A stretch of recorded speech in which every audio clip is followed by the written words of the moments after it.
Hello, everyone, and welcome back to the A to B Podcast, your number one source for military entrepreneurship and entertainment. Like always, guys, I am joined by my co-host, Barry Bull. What's up, Barry? I sometimes I just wish that the cameras were rolling when we were. Listen, we've been here sitting for like 30 minutes. It always happens. I think that's why I enjoy the podcast so much, man, because with the cameras, it hasn't been rolling for like the past 30 minutes, but we've just been sitting. We talk about real stuff. Yeah, we talk about real shit. We were just talking to a Marine. People always hate us. We need a hotline. Yes. For people to call in here. Yeah. 100%. And with the right, like go live and then just have somebody. It's actually not a bad idea, Jose. Write that one down. But listen, stupid. Write that one down. Yeah. The reason why I say that is because we literally people always hate on us. But just now we just hanged up, literally just now, with a Marine that's getting accused allegedly of sexual assault, and this Marine, based on what you heard and what I heard. Yeah. And the facts that are being presented is really not. Yeah. So if you are one of the haters out there that are saying, then maybe you should do your job better and educate your Marines better so that way they stop calling the all dogs like us, okay? But besides that, guys, I want to thank you guys. We are 3,500 followers on YouTube. I feel like a celebrity. Yes. Seriously, I know, we will sign your autographs. If you guys want a signed picture of Albert and I. Yes. We should do a calendar. Yeah, and we should do a sticker with like a green you know how weenie? firefighters do calendars? Yo, I could see you with charcoal, smoky. As long as I do the winter months. Suspenders. Yeah, but I'll do the with winter an months. axe. That'd be hot, man. That'd be hot. Yeah, with an iguana. With an iguana, hey. That'd be hot. But the thing is, the chicks already love you. You know, I'm sorry, Valerie. No, but guys, thank you so much, obviously, for the support, man. Like, last week I was in MCRD San Diego. And the amount of support that I received and the amount of people that reached out to me saying, like, just literally, I was in the middle of the graduation, of the recruiting school graduation. Sure. And I had a guy tap me in the back. I thought I was about to get kicked out of the freaking theater. And I had a guy tap me in the back and say, hey, man, I love the podcast. So shout out to you. And always shout out to Marco Roscoe. He's one of our weekly listeners, man. We have weekly listeners now. How do you feel about that? I love it, man. I get asked all the time to, attend those things, and I have yet to do one. Because of the haters. Yeah. Yeah. I mean, because the thing is I will say something really out of line. You know what? I will, and I don't want to just, Barry, but you know this better than probably I do. I've been to those places, and I can tell who the haters are just by the way that they look, but they never approach you. It's the ones that don't say nothing. It's the ones that never fucking say anything because they don't have the balls to say it to your face. There's a lot of Marines I've learned, and I know they've hit you up as well, but it's like they're scared, right? Because it's like I get some people that will hit me up, hey, can we keep this just between you and me? It's like, dude, I'm not going to share anything without your permission.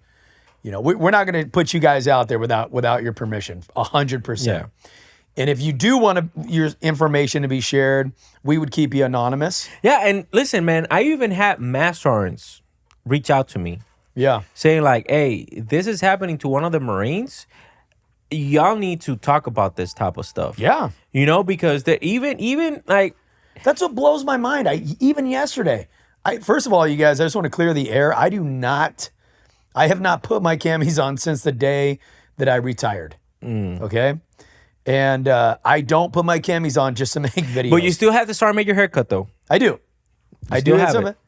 I'm a sergeant major, guys. Retired, of course. Your favorite friendly neighborhood sergeant major. We will come through the hood, Albert and I, and we listen. If you guys aren't dressed properly, we're not going to correct you. Actually, nope. We'll probably encourage you. I don't know. Keep your hands in your pocket if it's cold. If it's free, it's not though. It is hot out there right now. It is hot as fuck right now. Yeah. But guys, today we wanted to talk to you guys. We don't have a guest today because based on the feedback that we're receiving from our weekly listeners, what they're saying is like, man, the guests are great, but I feel that you guys should go more in depth into some of the things that you guys are talking about, right? And I was like, yeah, but for the sake of time, that's the reason why we cut a little bit short. But I feel like today we just want to compile all the subjects that people really have taken, and have taken to conversations in social media. Sure. And I think we should go way more in depth into, all of our guests. And all of our guests pretty much follow us on social media.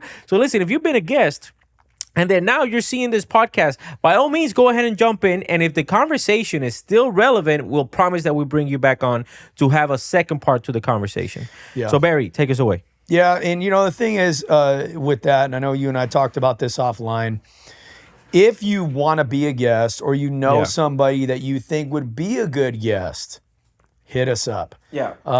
We have a lot of people that are interested, but, like we always talk about, we do this for, the audience. Yeah.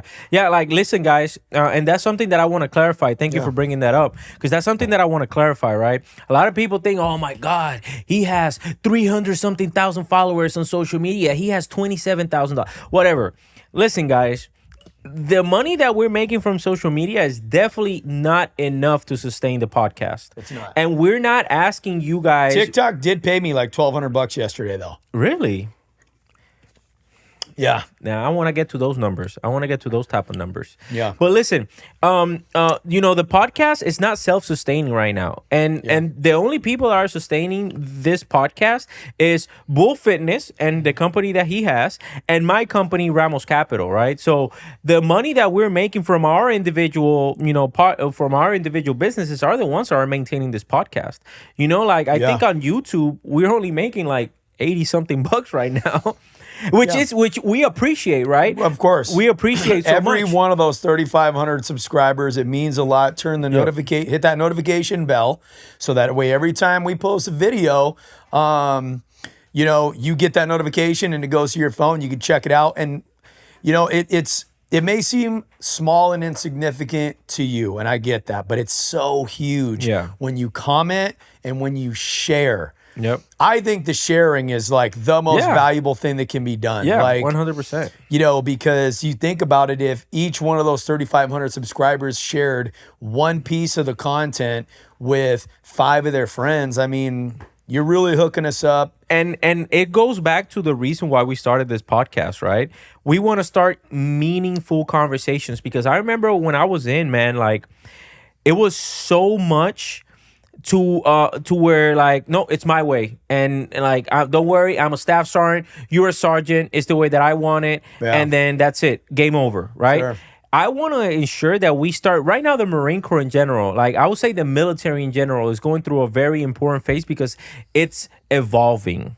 Yeah, what do you mean by that? It's evolving through a different generation. Well, because when you say that, the first thing that popped in my mind, what? Woke. Yeah, I mean, is that what you meant? No, that's not what I meant. That's not what I mean. For some people, do you think it's woke? For some people, no, it's evolving. So I'm looking at what's the name? What's that thing on Netflix? It's called Life on Our Planet. That's a good one. I don't know if you've seen it. Yeah. But I'm seeing Life on Our Planet. It's like this documentary on Netflix that is narrated by what's his name? Anyways, not relevant, right? But essentially shows the evolution through Earth's evolution, right? It shows the different stages that Earths have been through, and every single time, the animals and the things that have transpired, has endured, is because they have evolved into something different. It's the same thing with the Marine Corps. If the Marine Corps wants to stay alive, they have to evolve. That's it. That's all. Because now we have leaders that join in the early 2000s. Those are the people that are the sergeant majors, our lieutenant colonels. My recruits are retiring. Yeah, that's crazy, right? 20 years. Yeah, that's crazy. So the reason why I say that and why it's so important is because that's all. We need to establish good communications with each other in order for us to be able to go through that evolution from one generation to the other seamlessly and successfully. I don't know how you feel about that. Yeah, I mean, I think, I've always, it's funny because we always talk about how the Marine Corps is getting softer. I see that comment oh my God. all the time. Yeah, I've seen it in all of my videos. And, to be honest, there was a lot of soft Marines when I joined. But there was a lot of hardcore dudes and dudettes. Mm-hmm. And it just, are there more now? I don't know. One thing, I remember getting into it with one of my XOs when I was in the infantry in 3-6 and over there in Camp Lejeune. And we had to go to this luncheon. And he was a prior enlisted guy. He was a major. And he's a good dude, but he was super just like very opinionated. And like his opinion was right. And that was the only one that mattered. And he was like, yeah, Marines are soft now and they can't do this and they don't do that. What year was that? Like a time frame? This is probably like 2011, 2012. Okay. And he's like, this is what I see, this, that, and the third. And it's like, I mean, to me, I'd be really interested to see the numbers on some of those things, because at the same time, this is my belief. Number one, you're a Marine, you take care of your slice of the pie. Okay? I don't care who you are. I don't care how small your slice is, how big it is, you got one. Take care of your slice. Okay? Train them hard, set the example, all of that, right? Be Marines. But it's like, as you go, you get promoted, guess what happens? Your slice gets bigger. Mm-hmm. You go to different duty stations. Slice looks different, right? So is it that Marines are getting softer, or is it that your slice got bigger? Because when your slice gets bigger, you're going to see more knuckleheaded Marines, more Marines getting in trouble, more issues, but you're also going to have more amazing ones. And as a senior leader, it was hard. I used to tell Marines that all the time. It's like, that's why I think you had a lot of bitter senior enlisted, because I spent so much of my day dealing with BS. And it's hard. It's hard to see through that stuff sometimes. Mm-hmm. It's tough. I mean, I'm a regular dude. And like, man, you got attempted murders. I can't stop doing cocaine. I'm touching little kids, inappropriate stuff of little kids found on their electronics. And it's heartbreaking sometimes. Yep. But I don't know. I've never subscribed to the Marine Corps getting softer, and I'll tell you why. Because as a coach, you don't go in the locker room at halftime when your team is losing and go, you know what, you guys are too soft.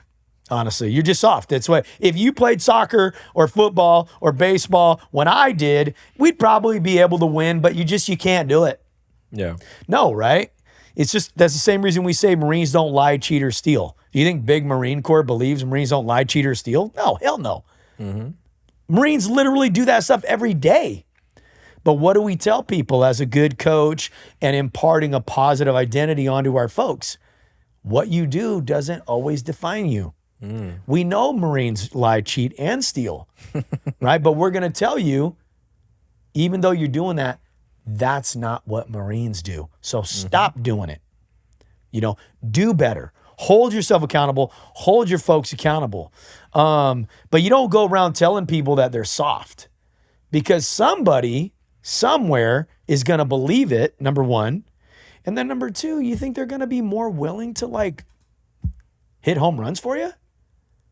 Well, it's not even, and let me put you an example. Do you have family in the military still? No. Like in the Marine Corps? So I do. I have my cousin still in the Marine Corps. He just graduated boot camp. What was it? 5 years ago? No. 5 years ago, almost 6 years ago.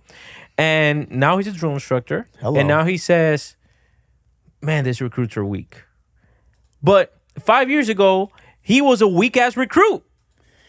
And his drill instructors were probably saying the same thing about their recruits. Man, these recruits are soft. Yeah. And I'm guessing 5 years before, when those drill instructors that were my cousin's drill instructors were recruits, they were also saying, oh, yeah, they're soft.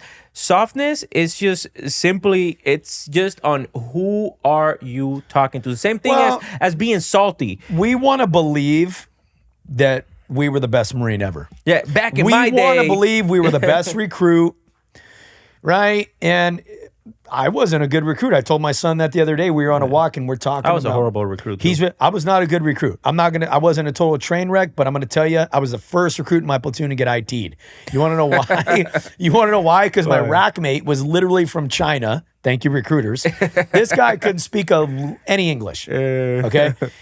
And even though you ain't supposed to be talking in boot camp, like, you got to be able to communicate. Yeah, I mean, Che, I don't know where you're at, Che. I hope you're alive, doing well, flourishing. I don't know. Maybe, you're a freaking 1-star general now. I have no idea. Okay. Couldn't speak English. We were the last recruits to make our rack every single time. And I'm like, this guy's not getting it, man. This guy doesn't even know how to use the toilets in here. And this is real. This isn't like, oh, Barry's races against Che. He was on there like with his feet on the seat. I'm like, Che. His feet on the seat. Che, come on, buddy. Come on. We sit on them, buddy. What's going on?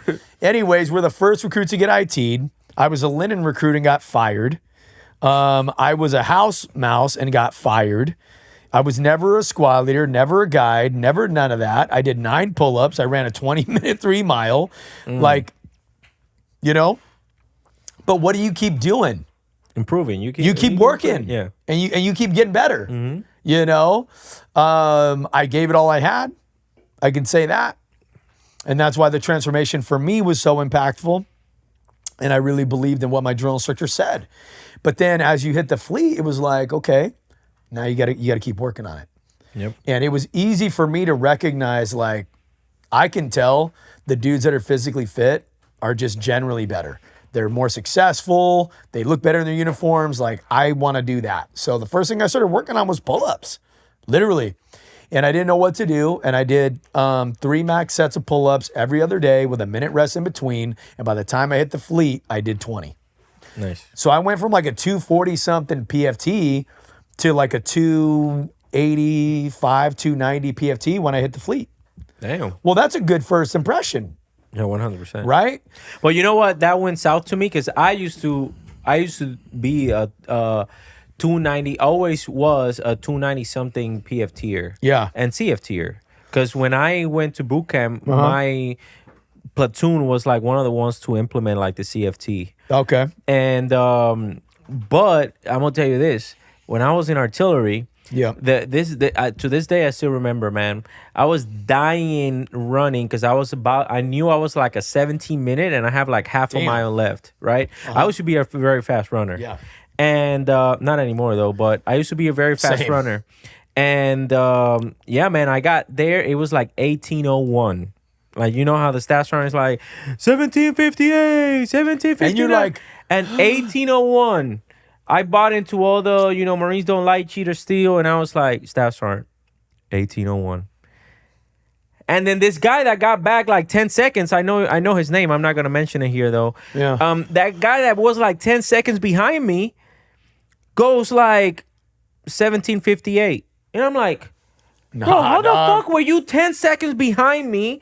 And then now you got a 300 PFT and I got a 299 PFT. So you ratted him out. No, I ain't ratting him out, but that's. Do you believe in ratting on Marines? Would you ever rat? For something like that, no. Is that a code in the Marine Corps? No, it also depends. For me, it depends on my rank too.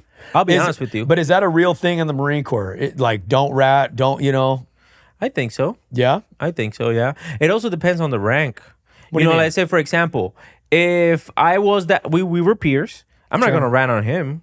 But if I'm the staff sergeant running that PFT and now I visibly saw that this Marine got here 1801 and then the other Marine got here in 19, and it's not like I'm going to do paper on him, but I'm definitely going to chew his ass. So it depends. It depends on the rank. Like, let's say, for example, like with the case that we were just talking about offline, right? Sure. Marine goes to the staff sergeant. The staff sergeant laughs it off when he gets told that there is a Marine having sexual relationships in the duty hut. And the staff sergeant just laughs it off. I've stood a lot of duty, man. And I'm going to tell you, dog, I never called a junior female Marine in there and had sex with her. Yeah, so... And that's just me. Well... You know what I'm saying? Because I was just, hey... That's most of us, apparently. I was just walk my post in a military manner, keep your nose on the alert, observe everything that takes place inside our hearing, take charge of post and all government property in view, walk my post from flank to flank, and don't take any stuff from any rank. So... Most people, I think, would agree with you. There's definitely a unit in Camp Pendleton that does not agree with you. Yeah. So, and then, the staff sergeant laughs it off, and I was be like, no, man, like, that's on the staff sergeant. You went up to the staff sergeant to report something that you saw. And then now the stats aren't, you simply laughs it off. I don't know. That's so it's situational for you. For me, it's situational. Yeah. Yes, for me, it's situational. Well, I asked a question because I did a video the other day, and this guy comes on there because I don't know. I guess one of my things is it's like maybe it is situational, but I just kind of I usually make the comment, not all the time. I wish Marines would stop whipping their phone out at the first opportunity, recording this crap, and then just like sharing it with all these weird, pages. And that's when people really actually get in trouble. Some of these things would be so small. Mm-hmm. And then you get this video and people just love to see the train wreck and it goes viral. And then those Marines are for real in trouble. Yep. And so that's kind of why I make that comment a lot of times. Man, I wish you guys would stop pulling out your damn phones. And this guy's like, I did 23 or 20 years infantry. No. It doesn't start like that. It starts, that's a retired sergeant major, comma. That's usually how it starts. Yeah. And then they do like whatever it is. Because yeah, exactly. Because I've got to, what I say I just can't stand on that. Yeah, I've got to give you like my reputation. Yeah, exactly. Right? Like that means anything anymore. Like I care. Yeah. And it's like, but that's what he said. Like, I did 20 years infantry, this, that, and the third. I think Marines should pull their phones out more and record because then it would cover everybody's six or something like that, right? Like it would cover your back and it would expose like toxic leaders or whatever he said. And I'm just like, well, which one is it, dude? Do we not want to rat? Right? Or do we want to record everybody? What kind of Marine Corps are we going to be in? Are we going to be walking around with body cams? Let's walk around with body cams. I don't care. You know what I'm saying? Because you would really have some funky stuff going on. Weird ass conversations. Oh, dude. Could you imagine if every Marine had to walk around with a body cam on? Ooh, man. Right? And they didn't have any control over the footage that was being taken. You know what? That would be funny. How would that affect conversations? That would be funny to do like a Vet TV type parody. Yeah. Of like all Marines walking around with a body cam. You know the weird ass conversations that we would capture? Yeah. The weird ass things that get that get freaking, oh my goodness. Yeah. The amount of PX runs that we will catch on those fucking body cams. The amount of Marines skating. Oh, well, you're not a medical. Send me your location, I Marine. remember I had one of the things, I wanted to get into was the barracks. Dude, I can remember, were you at 10th Marines in Lejeune or were you 11th? No, I was 11th Marines. Yeah, bruh. Cannon cockers, dude. We're out there cocking cannons 24/7. We will cock your cannon. I cock my cannon 3 times a day. Oh. We will just get cocky. I could never make those jokes when I was in. I can, but I got a short fuse. What? You see what he did? I seen what he did. Don't joke around like that, guys, because we don't want you guys to get in trouble. We are retired. We can do that. Okay, guys? So let's just...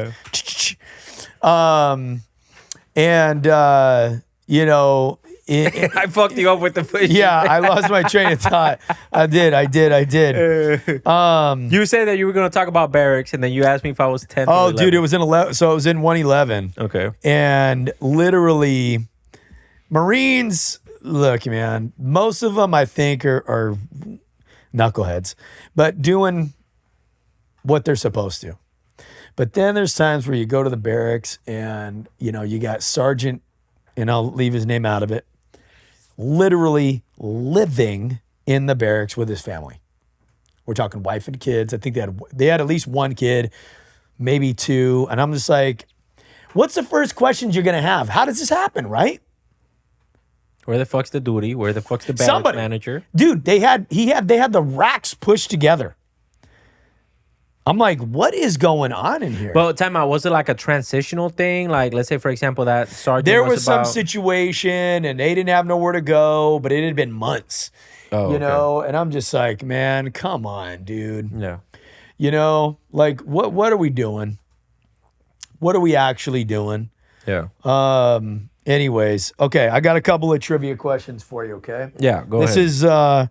These are terminology questions, okay? So when I read a word I want you to just tell me what you think it means. In a few words, or just doesn't matter? As many as you need. Okay. And you guys drop a comment if Albert lets anything slip through the cracks, or myself. I'm nervous now. Let's All right, here we go. Here we go. You're going to know these. You're going to know all Okay. these. Okay, here we go. What is voluntold? I'm going to put an example on when you're voluntold. Staff Sergeant asks, "Hey, give me 3 bodies." Lance Corporal asks, "What for, Staff Sergeant?" Staff Sergeant replies, "Give me 2 bodies." That's being voluntold. That's being voluntold. It's essentially... I need 3 Marines. I need and 3 if Marines. nobody volunteers, I'm picking those Marines. I'm picking those people, Yes. and now you're what? Now you're Voluntold. But I'll be honest with you. Most of the times that I got voluntold to do stuff, I actually ended up enjoying. There you go. What I was gonna do. Believe it or not, I would But say a don't good we always solid tell 90%. new Marines volunteer for everything? Yeah, they still don't do it. They still don't do it. They still don't do it because they have these Marines that give them advice on not to volunteer or whatever. Yeah. Just so that way they can be like middle of the pack. Nobody. But the times that I was voluntold for stuff, it was usually like family events, like volunteer family events, and every single time, specifically when I was a junior Marine, I will get like LOAs and CERTCOMs. I didn't even know what a LOA was or a CERTCOM was. And all of a sudden I had like a stack of these because I always got volunteered for everything. And then now that shit helped me out a lot. And I always got good pros and cons because of that. Yeah, go ahead. Next one. Now, and I've learned that we use these terms a lot online and civilians don't know what they are. True. Very true. Okay. Bag of ass. The first thing that I think when I think of a bag of ass is when you have like soggy ass camis that smell like dirty laundry water. Yeah. So, you are not presentable. Like you're not presentable. Those Marines You're that have looking terrible. shit in their cargo pockets, their boob blouses get to, the EGA. You look like a bag of ass. Correct. I'm just trying to be as descriptive as possible without utilizing the word. I love it. Okay. Semper Gumby. Have you ever heard that? Yeah, I've heard Semper Gumby. I think that is more on a specific section of the Marine Corps. Like Semper Gumby, I haven't heard it that much though. Semper Gumby was big when I was coming up, and that just basically, to me, that meant, be flexible, right? Because Gumby, he's a little green guy that's like super flexible, right? From the freaking, it wasn't even a cartoon. I think it was like claymation, right? If you guys know what the show Gumby is. And so that's what it meant, like Semper, because in the Marine Corps, our motto is Semper Fidelis, Semper Fi, which is Latin for always faithful. I just learned that actually. I didn't know it was Gumby because of the flexible character. That's crazy. It. But then nothing ever goes to plan, right? So we show up 15 minutes prior to the 15 minutes of the 15 minutes of the 15 minutes prior. Yep. And we're just waiting around, and then they would tell us, hey, you got to be Semper Gumby. Now that makes sense. Okay, have you heard this one? Punting it in the stands. Yes, that means when you fuck something up. That's right. It's simple. Knife hands. What is a knife hand? A knife hand is when you are either voluntarily or involuntarily pointing at someone with your hand in this fashion right here. Your fingers are extended and adjoined. Yep. Your thumb is along the hand. Not like this. Albert's doing it correctly. Okay. This is a knife hand. Yep. And also used to salute. Okay. But it's called knife hand because when Marines are getting chewed out, meaning it's that lethal. This goes into somebody's face, but now that's illegal. So I guess that's why people say that the Marine Corps is soft. Yeah, chow is continuous.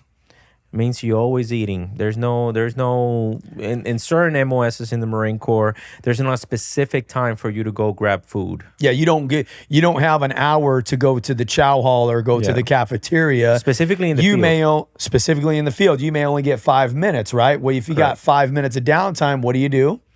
Chow is continuous. You break out your chow and you start eating. Unfuck yourself.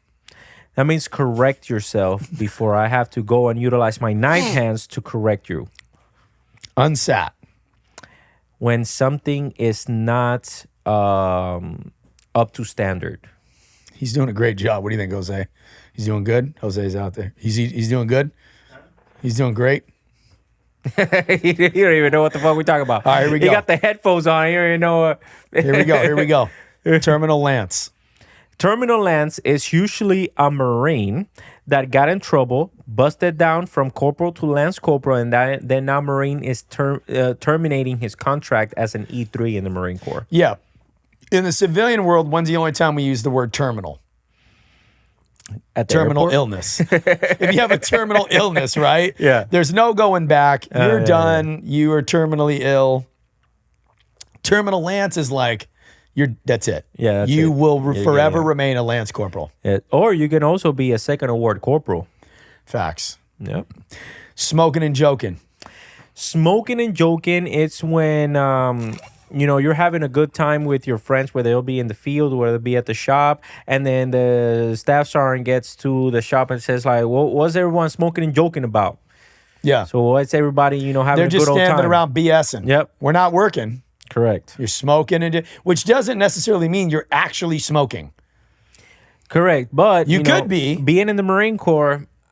That's something joking. That's something that we can talk about, because how is it fair Marines that don't smoke? That's why a lot of Marines develop a smoke habit, because how many Marines you'd be like, motherfucker, in the last 3 hours you've had 15-minute freaking smoke breaks, and then I've been over here busting my ass and carrying your freaking weight. It's easy. Just create a logbook.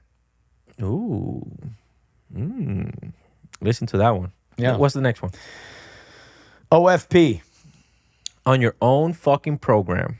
A lot of young Marines have not heard that. Really? Yeah. How many of you guys haven't heard the OFP? Hey, this Marine's OFP. Yeah.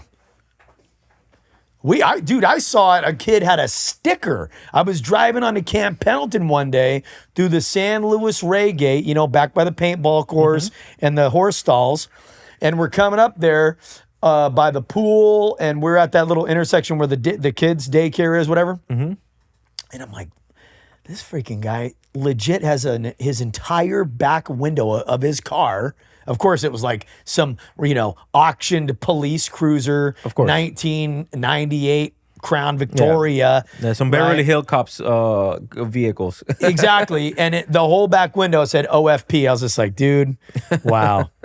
What does that mean, though? OFP is when everyone's doing something and you're doing the opposite, or you're doing something different from what you were told to do. Yeah. All 30 of the Marines were here doing what they're supposed to be doing. You weren't, because you are on your own fucking program. There you go. Drop the ball. Drop the ball, that means when you were given a task and you either, one, failed to complete that task, or completed it but missed key elements of that task completion. In other words, you dropped the ball on something. That's right. Something supposed to get done, didn't get done. Correct. Working party. Ooh, those are the best type of parties right there. Those are the best party right there. Those are the best type of parties right there. So a working party, it is a moment to where Marines literally that are at work. Is it a party? It is a party. It's 100% a party. It's 100% a party. If you're looking to tell me something different, listen, in this working party, if you are a future Marine out there right now, always go on the working parties. Guys, usually there's pizza. Guys, and depending on the type of day. When Albert starts with guys, he is ready to steer you. He went into recruiter mode. Depending on the type. I feel like we're all at a pool function. Listen, depending on the type of day, if it's at the end of the day, you might even not be allowed to have a beer or two if you're of age, okay? So always volunteer for the working parties. Okay.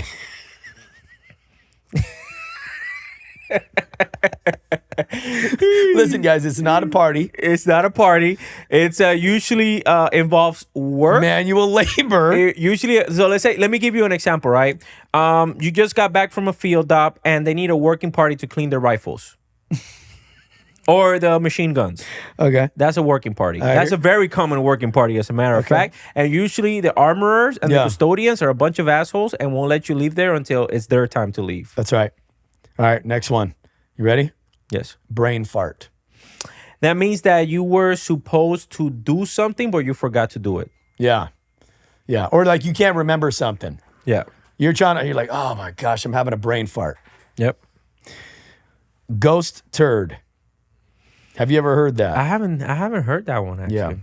So a ghost turd, my understanding of a ghost turd is the little lint balls that appear under your rack. A rack is a military terminology for a bed. Yeah. And those are ghost turds. Okay. Foxtail. Foxtail, that's a broom? It is a broom, but what kind of broom? It's the one that's the short one that has like super soft bristles. It's the hand broom. Yeah, it's the hand broom, yeah. Food blister. Oh, I don't know that one. You never heard food blister? No, you've heard food blister? No? That's an overweight Marine. Because what do blisters always want to do? Pop. Yeah. Hey, that's a Chaho Recon Marine. That's how I like it. All right, what's a fat body? A fat body's a Marine that's fat. There you go. Yeah. What's a boot? A boot is a Marine that there's several types of boots, right? It's a boot that just got to a unit, so it's a boot, or the boot that is just brand new in the Marine Corps, less than 1 year in the Marine Corps. I would say those. So new Marine. New Marine, yeah. Now, do you ever grow out of being called a boot in the Marine Corps? I will always be a boot to a Marine that went to Afghanistan or that went to Iraq. You know what we used to say? Everybody's a boot to somebody. Yep. I exactly. literally still get called a boot by my seniors, and I've been retired for 3 years. That's crazy, right? So, and it is. And now the thing is, there's some people that take that like super personal. They like, do. They do take it very personal. Specifically those guys that went to like Iraq and Afghanistan and all that stuff. I ain't no fucking boot. I deployed. I did this and that. And I love your rendition. Yeah, I was like, I ain't no gosh. No, because damn when I read the comments, that's how I read them. So that way I do too. I put that voice on there. Yeah. So that way it makes me laugh. It's very rednecky. Yeah. It's very like, you the hell? I ain't a goddamn boot. You son. You know, and it's like, whoa. How do you feel when you read those comments? I want to punch him in the teeth. Really? But like, because I got brass knuckles. I don't tell nobody that. I don't have them on me right now. Don't be trying to pull me up. But still, just a little boot right there. Really? Because people just laugh it off. Nah, because people say stuff and it's like, they say a lot of they say a lot of mean stuff to you. Oh, dude, every post it's like, sorry, but you're breaking and entering. Yeah. And I'm like, where does this? Because I just want to know. For my own education, where did it say I broke anything? Other than your heart. Other than your heart. That's what it is. That's what it is. It is. It really is. Now, you know what? We should make a shirt that says Sergeant Major breaking and entering in a broken heart. Dude, you know what I'm saying? And people would buy it, though. Yeah, people would buy it. But no, that's what it's like. There's always a hater, and they got to say something dumb. Yeah, always. And it's like, you just woke up on a Thursday. With hate in your heart. And you just went right in. Because I don't believe this is the first comment section you've done this in. Yeah, definitely not. It's not. It's usually the profile picture. It's usually the profiles that have no pictures. But go ahead. Now, what are some synonyms of the word boot? Like what's shower shoe. Boom. Yeah. Yeah, and a shower shoe, right? That's even more boot than a boot. So you have to escalate it with and that's the shower shoe. What is a shower shoe actually? Shower shoe is what you have. It's like the black sandals that you were given in boot camp. So that way when you go to boot camp, you don't go without, with bare feet into the shower. You go in with those shower shoes in order for you to avoid any type of disgusting ass diseases. Now, why don't they just call them flip-flops? Very true, because the Marine Corps always has a way of because we're trying to get you to. Let's say for example, a transformation. Dude. The other day, my cousin, my cousin's in like DI mode, right? Yeah. So he has all this. What do you call him? You call him Lil Cuz?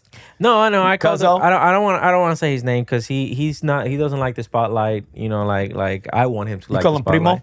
Yeah. Well, I call him. Sometimes I call him little bitch ass punk.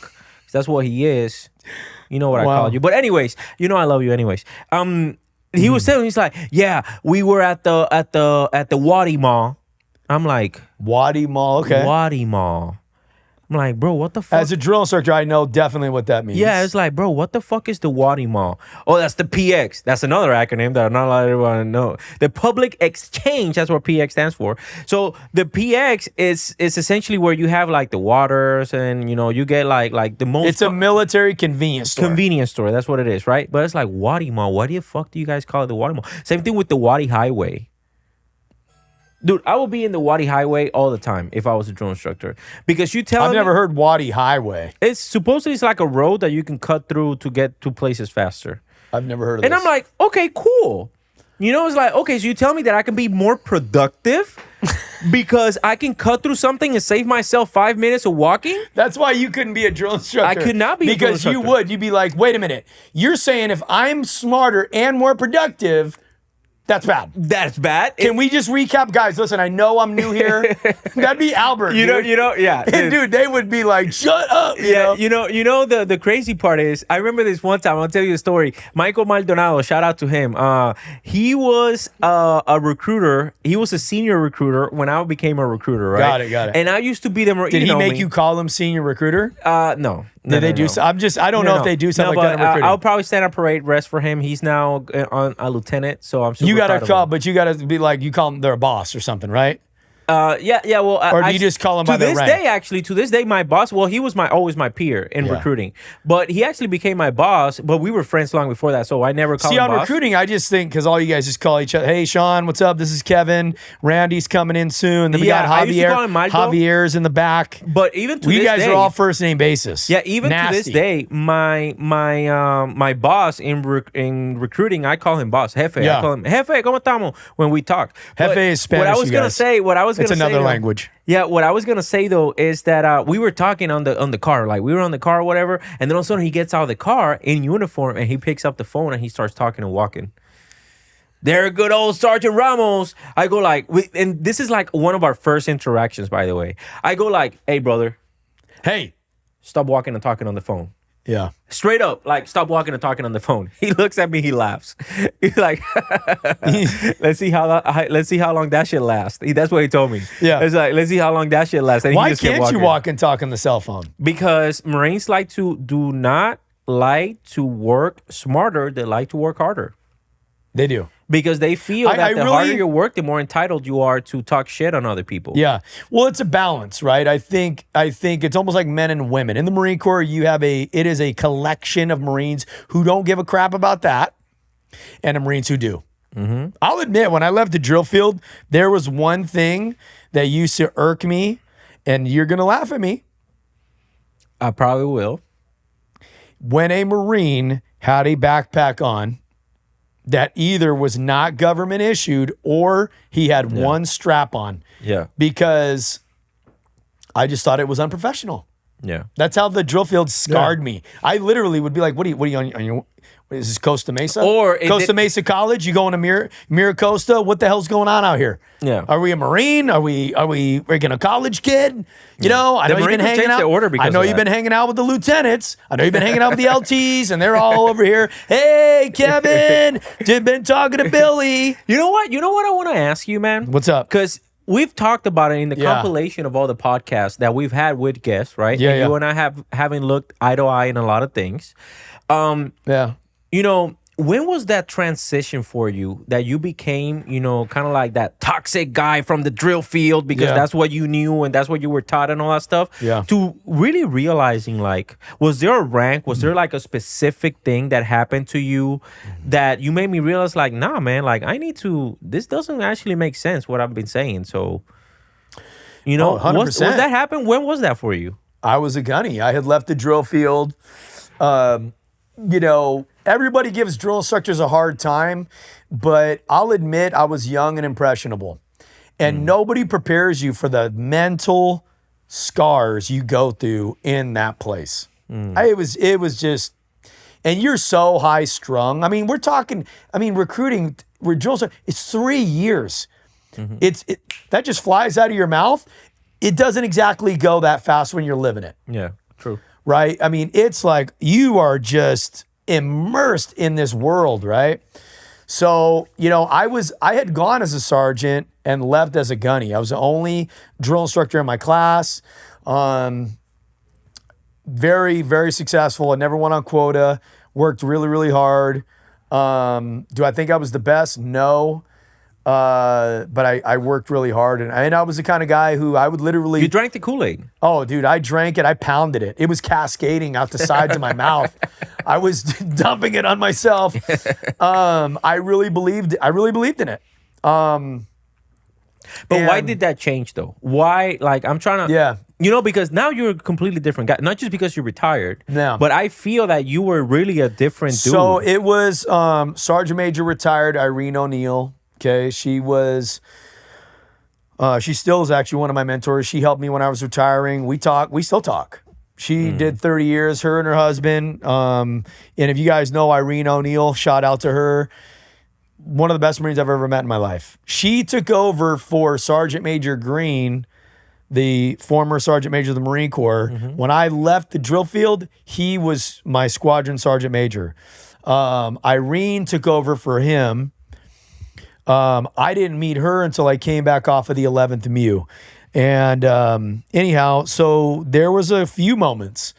And I guess some stuff about me had been making its way upstairs. And we had an incident where she really she pulled me in, man, and she went off on me. And, you know, I didn't expect that. She really put me in my place, you know? And then when she was done screaming at me and really dude, she was hardcore, man. She was the kind of woman that was 4 foot nothing. And when she walked in a room, she didn't have to yell. She didn't have to act like none of that, dog. She talked how I talk, how we talk all the time. She was soft-spoken, but when she said something, everybody got quiet. Everybody wanted to hear what she had to say, man. She walked in, she wore cockroaches. You know, the old core frames, the Hershey bars. These things look like mirrors. They look like glass. She came in there just, you know, and she went off on me, kicked me in the freaking britches so hard, I'll never forget it, you know. And you know what she ended up telling me, I remember out of that meeting, was number one, you're not a drill instructor, man. Okay? But what do you remember from the drill field, right? When you were a senior drill instructor, your Marines are either going to tell you or they're going to tell somebody above you. Who do you want them to tell? Okay. And if all you're focused on is all they're doing wrong, like, look, we were both the same. We were all new Marines. We were all a little bit nasty. We needed someone to polish us up. Then we became drill instructors or recruiters or whatever it was that we did. You know, kind of like you and I were talking about earlier. We didn't come out of the box 99.999% of us just like G.I. Joe reincarnated, right? And then she told me, you know, and also you need to be there, right? Your Marines can't talk to an empty chair. And what that meant was, you know, a lot of guys and gals get promoted to the staff NCO ranks and they use it as their excuse to just delegate everything to like everybody and like not be there, dude. Like number one, be there. Be at work. Okay? Because for those of you guys that have never been a gunny, there's times where you're not doing that much. Right? But you're responsible for it. And you got to make sure it gets done. Who's out there doing the heavy lifting? It's the devil dogs, right? It is. Sergeants and below, yep. And there's some staff NCOs who use that downtime for themselves to not only not supervise, but to just like leave, honestly. Yeah, and not be there. But it's not only that.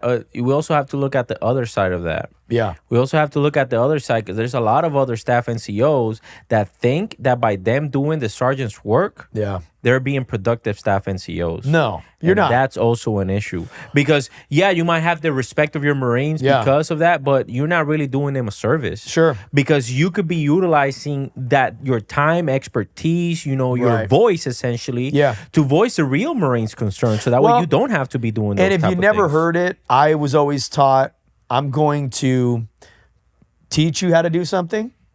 I'm going to show you how to do it. And then you got to do it. And I'll be there. I'm not going to freaking have my hand up your freaking hind parts like a meat puppet. I'm going to be there though. I'm going to let you fall on your sword a couple times. If you have a question, I'm never going to make you feel like you're stupid. I'll always answer it. And I would too. Even as a young NCO, I tell my Marines, do you want me to give you the answer or do you want me to tell you where you can find it? No. because I was in the air wing. It was very fast paced. It was about production. We need to get this actual piece of gear fixed. So, I didn't look at it like we had a bunch of time to freaking screw around. But when Irene cussed me out, man, and really put it to me like that, she was the first leader that told, this was in one session, and I'll never forget it. Be there. You're not a drill instructor anymore. Your Marines don't care how much you know until they know how much you care. And I just did a video on this because, I was a 89, 99 for, about 13 years. Yeah. I interviewed every Marine that got out, officer and enlisted. And, there's about 209 Marines a week that get out of the Marine Corps from Camp Pendleton alone. Okay. And I say this because I get Marines, you guys are out there, soldiers, whoever, all branches hit me up. Hey, how can I be a better leader? For some reason, we get promoted and we forget what leadership is. And I'm guilty too. Not one of those Marines getting out, and I remember one Marine distinctly. I asked him, I said, how was your time in the Marine Corps? I had bad leadership. Why? They for 4 years, they worked next to a master sergeant, and that master sergeant never asked them a single thing about themselves. Nothing. Outside of the uniform, right? Like, to get to know that person, and it made that junior Marine feel like, I'm just a number to this guy. He doesn't care, and she taught me that. And I thought to myself, she's right. She's right. I need to, stop being so hard on the Marines. I remember, because I was a drill master, and being a drill master is a big deal. You have 3 drill masters on the West Coast and 3 on the East Coast. It's a very high visibility billet on the depots. To a drill instructor, I mean, I don't know how else to say it. It's like an extremely big deal. Matter of fact, I had just gotten meritoriously promoted to gunny. I was a 1st Battalion drill master. The sergeant, when I was a private, checked into DI school as a brand new student. He comes up to me as a staff sergeant. I'm a gunny. I was a sergeant, or I was a private. He was a sergeant. He checks into DI school. I'm a gunny. He's a staff sergeant. Damn. He comes up to me at parade rest. Good afternoon, drill master. I just want to, and I was like, relax. I'm like, what are you doing? I'm like, what's going on, brother? It's good to see you. I didn't, I guess make him play that kind of that role that you got to play down there and stuff like that. But I was very high strung when it came to drill. Okay, so when I got back to the fleet, when Marines didn't know how to do it, do you think I was like, oh, it's okay, guys? No, right? I was a jerk. And when Irene yelled at me, I learned, like, okay, teach, coach, mentor. Check it out. Hey, Sergeant Ramos, I'm gonna tell you how to do this one-on-one. I'm gonna show you how to do it, and then you got to go out there and do it. Now, before you go out there to formation, I'm gonna check in with you, man, because I don't want you to go out there as an NCO and like look bad. So if you need to practice and you need to brush up, I'm not gonna make you feel stupid. Yeah. I'm not gonna do that. Yeah, I want you to go out there and look like you know exactly what you're doing. And what I'm guessing you were doing is like, hey, Corporal, go over there and march that platoon. Yeah. And then all of a sudden, it was like, whoa, stop, 0. Yeah. And it was like, and exactly. And then once I learned that wasn't the way you should be, right? Which sounds dumb because I should have known that. I get it. Was, and it was simple. We were just doing accountability formations. We weren't doing anything super crazy. What would we do? What do you really do in the fleet? At least when I was coming up. Accountability formations, PT formations. Inspections. That's basically it, right? Yeah. And that was it. That was all I really wanted them to know. I wasn't teaching them a left oblique, nothing like that. But yeah, that was where I learned that, man, was Irene O'Neill, Sergeant Major, retired. And I'll love her forever. And anyone ever says anything bad about her, I promise you, I will get violent.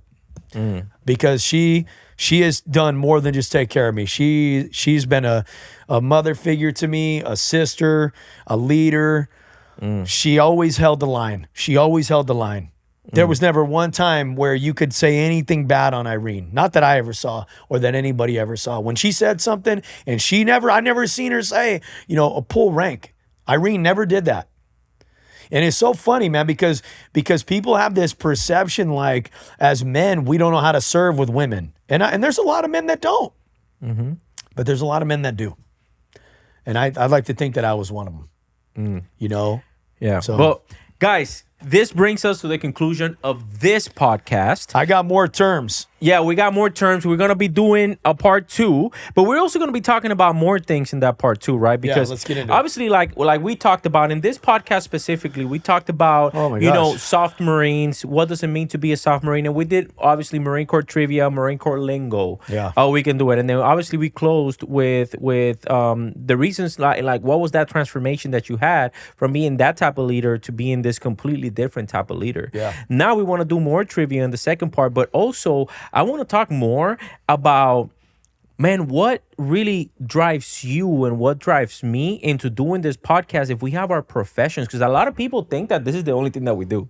A lot of people think that the only thing that we do is sit here. I tell you what we don't do is sleep that much. Yeah, is sit here and talk shit about the Marine Corps, right? So that's what a lot of people think we do. And I really want to open up more to the people to see what a week in a veteran entrepreneur's life really looks like, and same thing for myself, right? And how we surround ourselves, because I talk to a lot of people, man, that they're surrounded, they're brilliant in what they want to do, and they're so good hard workers, but they're not surrounded by the right individuals, the like-minded individuals that will allow them to explore and grow that. So guys, make sure that you guys tune in to the second part of this podcast, okay? And we're probably gonna be here just talking. It's just me and Barry. It's been a while since me and Barry had just had a podcast, and we promise that we're gonna give you more of these podcasts along with also relevant guests, because I think we're planning a Captain Boxer that might be doing its rounds over there in social media. So that could be coming up. Make sure that you guys stay tuned. Barry, where can people reach out to you? You guys know where to find me. Instagram, @Bull5277. TikTok, @Bull5277. Oh, wait up, I messed that one up. TikTok, @Bull52772. YouTube, the A to B Podcast. That link is in my bio on Instagram and TikTok. So if you don't know where to find the A to B Podcast, go to the link in my bio, click it. You can go to the A to B Podcast. Like Albert said, subscribe, hit the bell, turn on your notifications, and share some of the content and engage with it. When you're driving to work, throw one of them on. It's going to spark a lot of good conversation. That's the whole purpose of this stuff, man. Correct. So you can click that link in my bio and schedule a call with me. I am a personal trainer. And like I always say, you guys, if you don't have your health, you don't have your wealth. And you've heard that, okay? And I want you to be the best version of yourself. You start taking care of your body, most of the stuff in your life is going to start clearing up. So click that link, schedule a call, and the call is for free. The change is going to last you a lifetime. Yes, guys. And you guys always know you guys can go to TikTok and Instagram, Ramos_Capital, and ensure that you guys go to the link in my bio, schedule a phone call with me too. I focus more on the real estate side of things. And I think that's the beauty of what we do here in the podcast, is that we do completely different things, but yet we still bring extreme value and knowledge into your life. So make sure that you guys tune into the second part, and I'll see you guys then.